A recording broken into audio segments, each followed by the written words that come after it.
Hello students, स्वागत है आपका बीवोक ऑनलाइन क्लासेस में। और मैं नेहा आपको पढ़ाने वाली हूँ फाइनेंशियल मैनेजमेंट, वित्तीय प्रबंधन की बात कर रहे थे। और हमारा पहला जो चैप्टर था वो है टाइम वैल्यू ऑफ मनी, मुद्रा का समय मूल्य या धन का सामयिक मूल्य। टाइम वैल्यू ऑफ मनी की बात चल रही थी, उसका थर्ड पॉइंट आज हम डिस्कस करने वाले हैं। क्या है आज का? EMI। आपको दिख रहा होगा EMI, इक्विटेड मंथली इंस्टॉलमेंट। आपने सुना भी होगा कि EMI के बारे में हमने सुन रखा है, बिल्कुल सुना होगा, कॉमनली यूज है और सब लोग इसको जानते हैं। जैसे कि आपने देखा होगा कि अगर अपन कोई लोन लेते हैं या कोई हम गाड़ी खरीदने जाते हैं, सपोज 2 व्हीलर खरीदने गए, तो क्या होता है, अगर हम डाउन पेमेंट नहीं करते हैं तो कंपनी हमें फैसिलिटी देती है कि हम EMI के जरिए भी उस चीज को परचेज कर सकते हैं। यानी एक लोन दे रही है, हमें लोन दे रही है। सपोज 1 लाख की गाड़ी, 1 लाख का हमें लोन दे दिया, हमें प्रोडक्ट भी दे दिया, हम उसको यूज भी कर रहे हैं और साथ ही साथ एक चीज फिक्स कर दी, क्या? मंथली किस्त, मासिक किस्त, मंथली इंस्टॉलमेंट फिक्स कर दी, तो उसी को कहते हैं EMI। ठीक है। अब ये क्या होता है कि इसमें ये तो हमने कंपनी ने दिया, हो सकता है हम बैंक के पास जाएं, बैंक हमें पर्सनल लोन दे दे, कार लोन दे दे या फिर हाउस लोन दे दे, तो कोई भी लोन दे दे तो वो हमें ये फैसिलिटी देती है कि आप मंथली इतनी अमाउंट हमें पे कर देना या हम आपके अकाउंट से डिडक्ट कर देंगे, तो आपका क्या होगा, लोन भी चुका जाएगा। लेकिन ये फैसिलिटी हमें ऐसे ही नहीं दी जाती है, वो इनडायरेक्ट रूप में, अप्रत्यक्ष रूप में हमसे क्या वसूल कर रही है, वो अप्रत्यक्ष रूप से हमसे ब्याज ले रही है। यानी जो हम किस्तें चुका रहे हैं ना, मासिक किस्तें, उसमें ब्याज इंक्लूड है। ये हम क्वेश्चन से देखेंगे, पर उससे पहले हम इसकी डेफिनेशन देख लेते हैं। क्या है इसकी डेफिनेशन?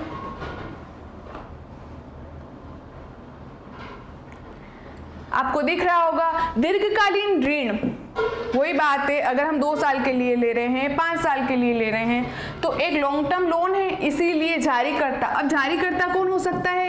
कंपनी हो सकती है जिससे हम वो प्रोडक्ट ला रहे हैं, या बैंक या फाइनेंशियल इंस्टीट्यूट हो सकता है जहां से हम पैसा ला रहे हैं। निश्चित फिक्स होती है कि भाई 1000 रुपये हर महीने आपके खाते में से कटेंगे, पर मंथ कटेंगे, तो वो ही आपकी क्या है? EMI है, मंथली इंस्टॉलमेंट है। कौन तय कर देता है? कंपनी या बैंक, जो आपको पैसा दे रही है, जो आपको सर्विस दे रही है, चाहे आपको प्रोडक्ट दे रही है, कार दे दी या स्कूटी दे दी, तो जो कंपनी है वो डिसाइड करती है, ताकि धारक कौन? कस्टमर हो गया, उसे उस अवधि में समान रूप से भुगतान कर सके, ताकि वो क्या करे, उस अवधि में वो समान रूप से भुगतान, यानी मंथली फिक्स हो गई। अब मंथली क्या होता है? टाइम बेस फिक्स होती है कि अगर 2 इयर्स के लिए हैं तो 24 किस्तें कटेगी उसकी, क्योंकि 1 साल में 12 महीने, तो 2 साल में 24 महीने, तो 24 महीने तक 1000 राशि कट जाएगी, प्लस ब्याज भी इंक्लूड होगा, वो हम आगे चर्चा करते हैं। ऋण के बारे में बात करते समय हम जो पहले महत्वपूर्ण शब्द है उसका इस्तेमाल करते हैं EMI, और EM को मासिक किस्त के नाम से जाना जाता है, और यह आम तौर पर मासिक भुगतान होता है, जो कि मूलधन के साथ साथ ऋण राशि पर ब्याज भी शामिल होता है।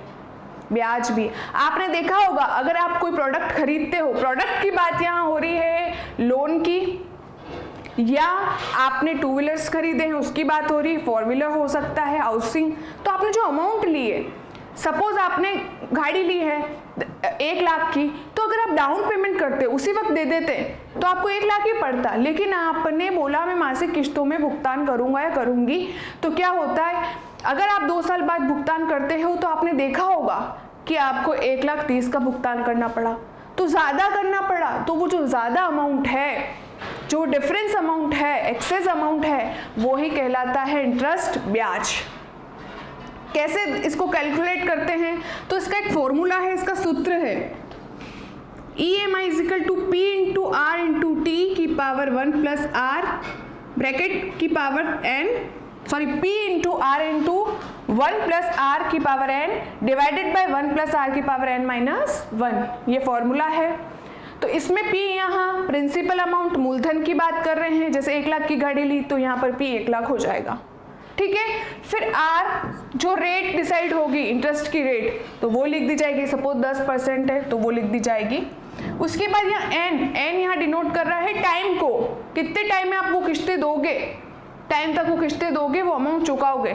सपोज 24 महीने की बात हम यहाँ करी थी, तो यहाँ टाइम जो आएगा मंथ्स में आएगा, क्योंकि किस्तें मासिक चुकानी होती है, तो 24 मंथ्स आ जाएगा। तो एक्चुअली इस फॉर्मूले को कैलकुलेट करते हैं, राइट। ये कैलकुलेट थोड़ा कॉम्प्लिकेटेड होता है इसको कैलकुलेट करना। तो क्या करता है, जो भी हमें सर्विस प्रोवाइडर कंपनी है या फिर जारीकर्ता कंपनी है, वो क्या करती है, ऑनलाइन इसको कैलकुलेट करती है।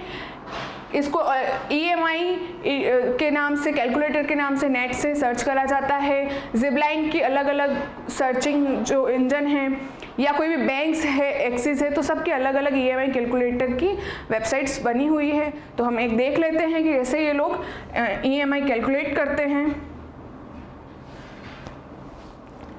गूगल पर आए, लिखा EMI कैलकुलेटर, तो आपके सामने स्क्रीन पर ये डिस्प्ले आ जाएगी। इसमें क्या होता है, इसमें आपको 3 ऑप्शन दिए होते हैं, होम लोन, पर्सनल लोन और कार लोन, ठीक है, ये दिया होता है। अब क्या होता है कि इसमें अमाउंट लिख दी जाती है, आपने कितने की लोन ली है। सपोज 1 लाख की ली तो वो लिख दी, इंटरेस्ट रेट लिख दी जाती है। उसके बाद टाइम लिखा जाता है, 2 इयर्स के लिए है तो 2 इयर्स लिख दिया, राइट। तो इयर्स में चल रहा है इसलिए 2, अगर मंथली होता तो 24 लिख देते, राइट। तो अभी हमने 2 लिख दिया इसको। फिर यहाँ देखो अमाउंट आ गई, EMI कितनी आ गई, 4,614 रुपए, यानी हर महीने कितने पैसे देने हैं, 4,614 रुपए, 2 साल तक देने, यानी 24 महीने तक पे करने हैं। तो जब आप पे कर दोगे तो इतनी अमाउंट आप पे कर चुके होंगे, कितनी, इतनी 1,10,748 रुपए आप चुका चुके होंगे। तो आपने 1 लाख का प्रोडक्ट लिया था या 1 लाख का आपने ऋण लिया था और आपको देना कितना पड़ा, 1,10,748, तो आपको ज्यादा देना पड़ा 10,748 रुपए। ये देखिए आपने 1 लाख का ऋण लिया और आपको पे कितना पड़ा, करना पड़ा 2 साल बाद 1,10,748, 2 साल बाद नहीं, 2 साल के अंदर अंदर जो इंस्टॉलमेंट कटी ना, उसमें आपको लास्ट में फाइनल में आपने कैलकुलेट करा तो आपको पता चला हमें इतना पे करा। फिर आपने बोला हमने तो 1 लाख में खरीदी थी, तो 1,10,748 ज़्यादा कैसे हो गया, वो ज़्यादा हो गया ब्याज से, इंटरेस्ट से। तो आपको इंटरेस्ट देना पड़ा इनडायरेक्ट रूप में, आपको पता नहीं था कि इंटरेस्ट है, ये 10,748। अब कैसे लिया गया, तो ये आपकी EMI में इंक्लूड था, EMI में क्या था, इंक्लूड था। अब ये ब्याज, मूलधन जो था आपका EMI का, उसमें ब्याज इंक्लूड था, वहां से आया ये जो भी इंटरेस्ट है वो। बात कुल मिला के यही है, EMI मंथली अपन पे करते हैं, विथ इंटरेस्ट पे करते हैं, राइट। और टाइम फैक्टर है तो टाइम से करते हैं। इसी के साथ मैं आपको 1-2 टर्म्स और समझाना चाहती हूँ। वो ये है कि सपोज बात हम अभी यहाँ पर लोन की कर रहे हैं या 2 व्हीलर परचेज कर रहे हैं, इनमें EMI करते हैं। उसी तरह आपने देखा होगा कि आजकल ऑनलाइन परचेजिंग, ऑनलाइन शॉपिंग का ट्रेंड चल रहा है ना। तो जो भी कंपनियां हैं जैसे फ्लिपकार्ट है, अमेज़न है, तो ये क्या करते हैं, ये भी EMI की फैसिलिटी देते हैं।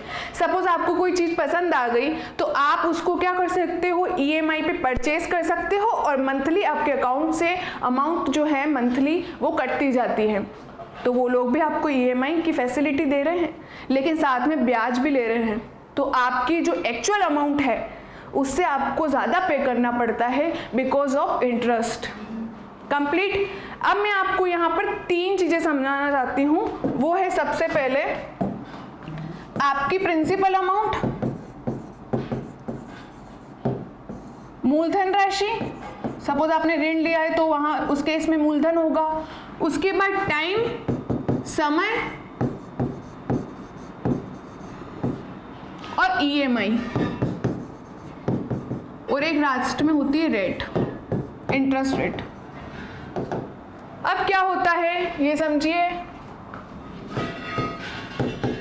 मासिक किस्त।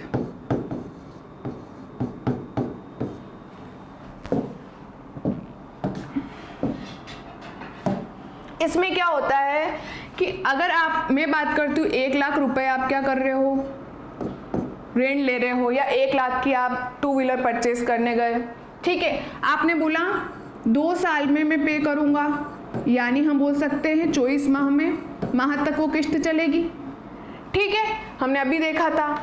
और हमारी किस्त कितनी बन रही थी,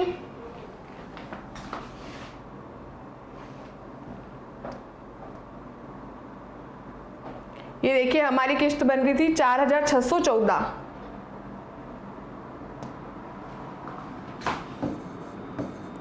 4614 रुपए चल रही थी और 10% की रेट थी, ठीक है। तो हम ये बात कर रहे हैं कि जो हमने ऋण लिया वो हमारी अवधि कितने महीने तक हम उसको चुकाएंगे और हमारी मंथली इंस्टॉलमेंट क्या आएगी। कहने का मतलब मैं आपको यहाँ ये समझाना चाह रही हूँ, अगर हम टाइम में वृद्धि करते हैं, बढ़ा देते हैं, क्या करते हैं, इंक्रीज करते हैं टाइम फैक्टर को, टाइम को अगर हम बढ़ा देते हैं तो क्या होता है, हमारी EMI जो होती है उसकी जो अमाउंट होती है वो क्या हो जाती है, कम। क्या हो जाती है, कम।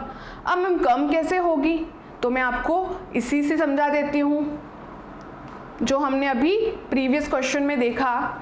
तो सपोज 1 लाख ही चल रही है, ठीक है, 10% चल रही है, अब टाइम बढ़ा देते हैं, 2 की जगह कर देते हैं 4